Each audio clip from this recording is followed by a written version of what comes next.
నేను అర్థం చేసుకుంటా హరీష్ రావు గారిని. ఎందుకంటే హరీష్ రావు గారు ఇక్కడ అల్లరి చేసి చొక్కాలు తెచ్చుకోకపోతే ఇంటికి పోతే కొరడా దెబ్బలు ఉంటాయి అధ్యక్ష, కోదండ ఉంటుంది అధ్యక్ష. నాకు తెలుసు ఏం చేస్తున్నావు నువ్వు అని ఆయన అడుగుతాడు. ఆయన ఇట్లాంటివి జరిగినప్పుడు కొడుకు విషయంలో ఏది చేసినా కూడా కాపాడాలన్న ఆలోచనతో హరీష్ రావు గారిని కొరడాతో కొడతాడు అధ్యక్ష.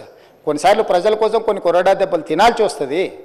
నువ్వు మరీ శీలాన్ని నిరూపించుకోవడానికి, లేకపోతే నేను బాగా వీరోచితంగా కొట్లాడినని, లేకపోతే నిన్న నువ్వు అడిగితేనే ఔటర్ రింగ్ రోడ్లో మేము వేసిన విచారణకు కావాలని నువ్వు తారక రామారావు గారిని ఇరికించినావు అని మీ కుటుంబంలో పంచాయతీ ఉండొచ్చు అధ్యక్ష. సహజంగా కుటుంబం అనే తర్వాత చిన్న చిన్న సమస్యలు ఉంటాయి అధ్యక్ష, మీకు తెలియదా?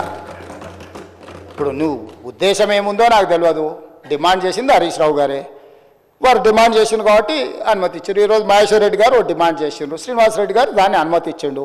సీనియర్ సభ్యులు అడిగినప్పుడు వాళ్ళు అడిగిన దాంట్లో సహేతుకత ఉండి కొంత బలం ఉంటే వాళ్ళ వాదనలో కానీ విషయంలో కానీ ప్రభుత్వానికి ఏముంది అధ్యక్ష?